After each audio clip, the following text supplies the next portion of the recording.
Hi, this is Shambhavi. Welcome to my weekly podcast about spirituality, love, death, devotion, and waking up while living in a messy world. The Satsang with Shambhavi podcast is recorded live each week with students of our nonprofit community, Jayakula. For more information and to find out about attending a satsang, visit jayakula.org. Thanks for listening. Much love to you, wherever and however you are. So, this is so-called Mother's Day. We have lots of mothers in the house. And I wanted to just say a few words about some things that Anandamayi Ma said about mother. Of course, so many people called her mother.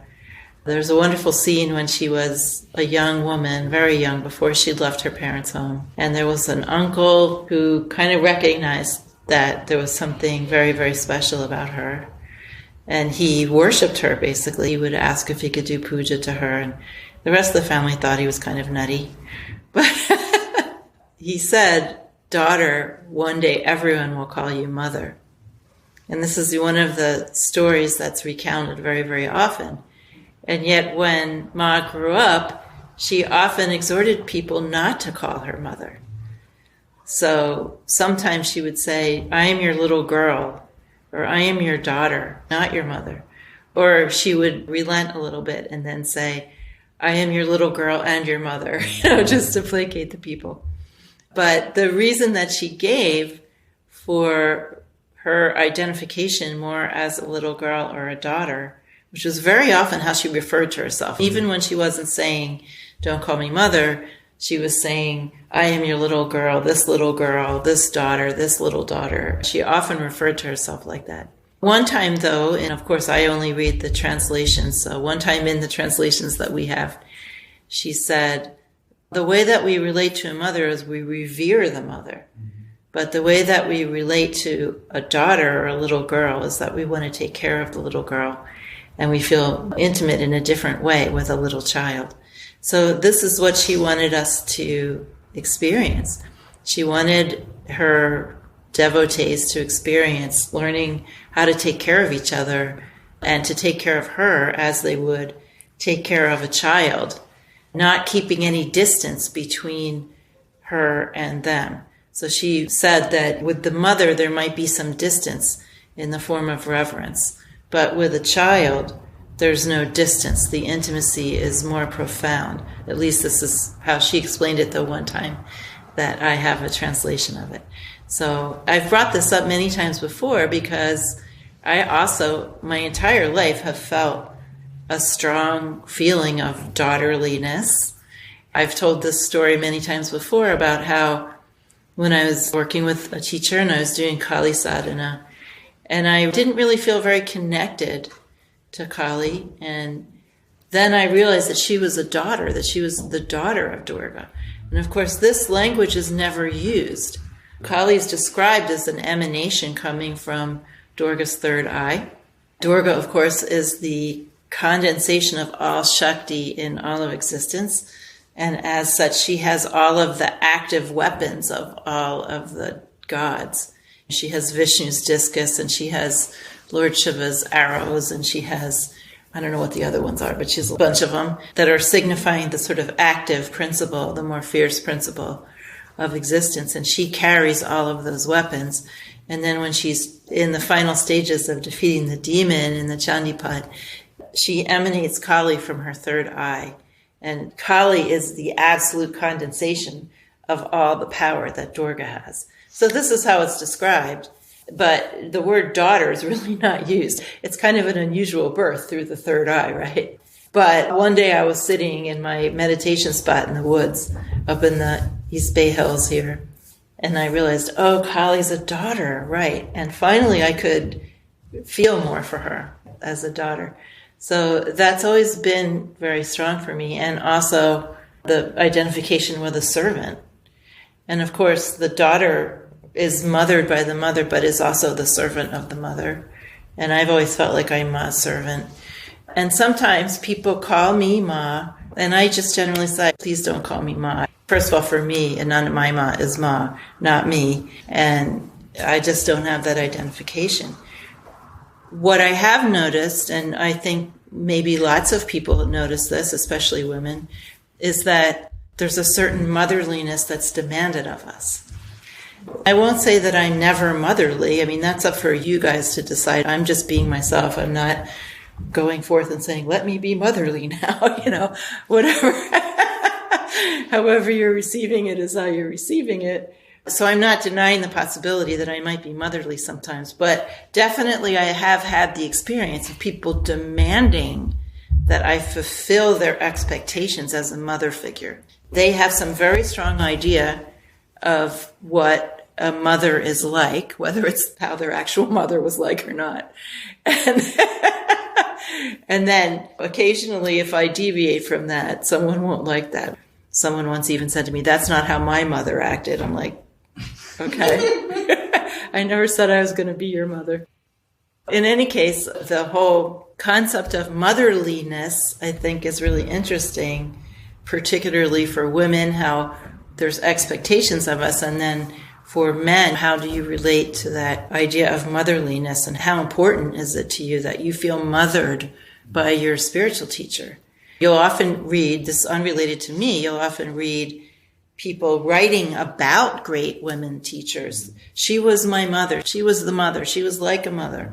And in fact, in certain cultures in India, sort of as a matter of course, you just call women spiritual teachers Ma. It doesn't matter how accomplished they are or not. That's just what you do. And then also there's a cultural thing of calling a little girl Ma. Like mothers will call their daughters Ma. So this is very deeply ingrained that there's somehow an imperative to behave in a motherly way and to meet people's expectations of that.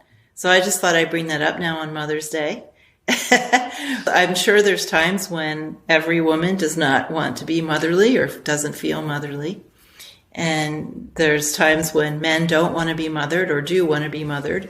Or maybe there are male mothers. I actually wrote about that when I was much younger in a poem about having a male who's more like a mother is actually a really wonderful thing. I've met very few men like that, but I have met some men who I would characterize as male mothers.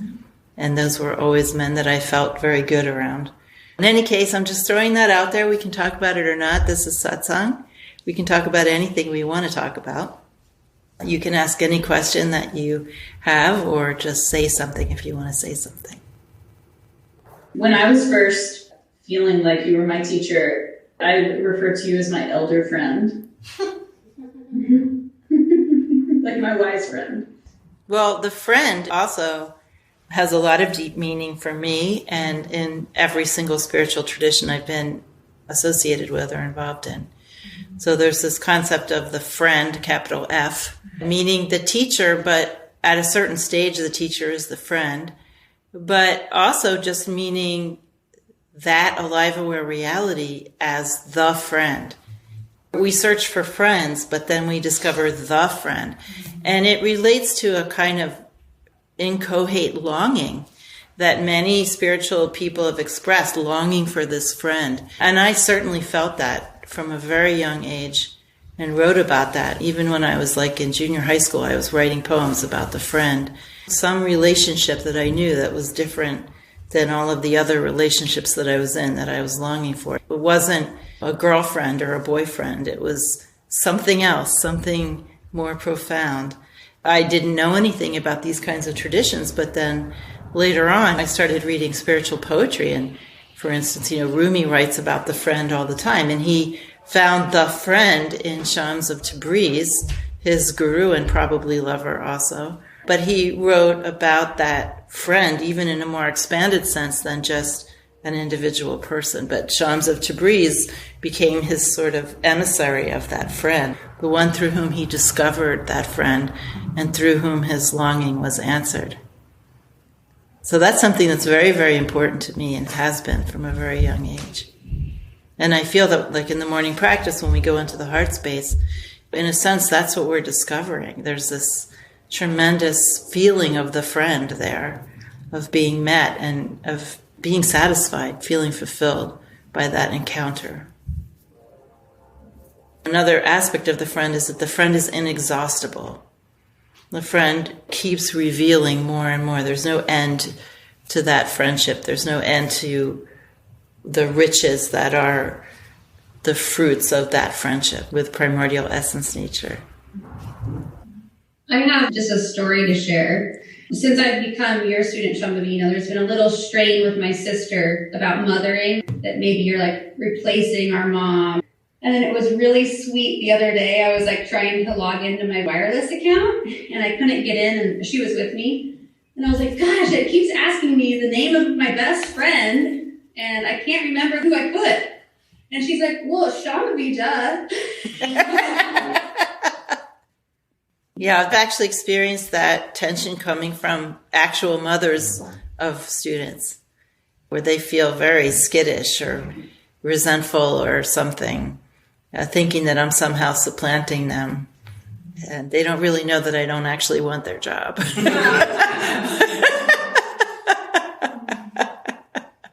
And that what's happening is actually much more profound on some level. I guess I have a question. I have a picture of Ma, and when I need to feel like spontaneous or creative or the fun part of meditation, I go towards her. I think I came to meditation in some ways to heal from trauma, and now it's turning, I hope it turns more and more into devotion.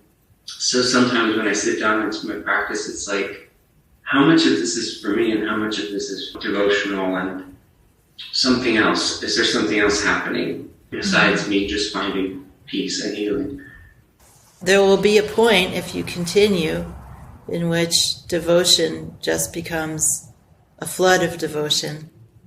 And you'll realize that there's no difference between the devotion you feel inside, maybe toward yourself, or tender feelings toward yourself, and those toward other people.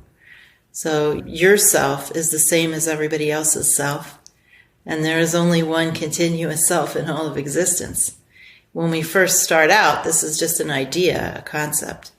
We have traumas, we have pains. We say, I want to be more at peace, I want to heal. And that may be going on for a very long time, maybe lifetimes. Everybody's path is different. Everyone's time scale is different. There's no one way or one speed at which things happen. But eventually, you'll gain more direct knowledge of the self. And at that point, natural devotion will just start to arise more and more. And eventually, you'll feel that not just for everyone else, but for everything else also. The devotion will just be the ocean in which you're swimming. And that will just come about naturally. You don't have to decide anything about it, because devotion is an aspect of the nature of reality. It's part of the alive, aware reality that we are immersed in and made of. So it just happens naturally when different impediments, different limitations are destroyed in you. Then that devotion just comes naturally. You actually don't have to worry about it at all. But it is true that waking up absolutely without question means that our sphere of concern gets larger.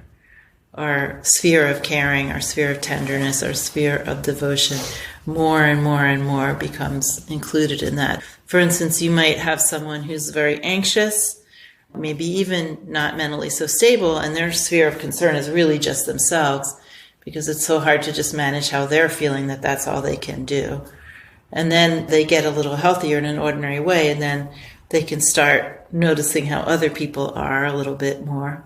A normal person notices how other people are sometimes, but other times is completely self-involved. That's just how your average person is in the world. This is just like a continuum, going from really tight self-concern to a more ordinary level of other and self-concern, a mix, to maybe a bigger field of concern for more beings, till finally, when we have some more significant awakening, there's that same feeling of caring and concern and tenderness for everything and everyone. So that's just a natural trajectory, and there's nothing to worry about.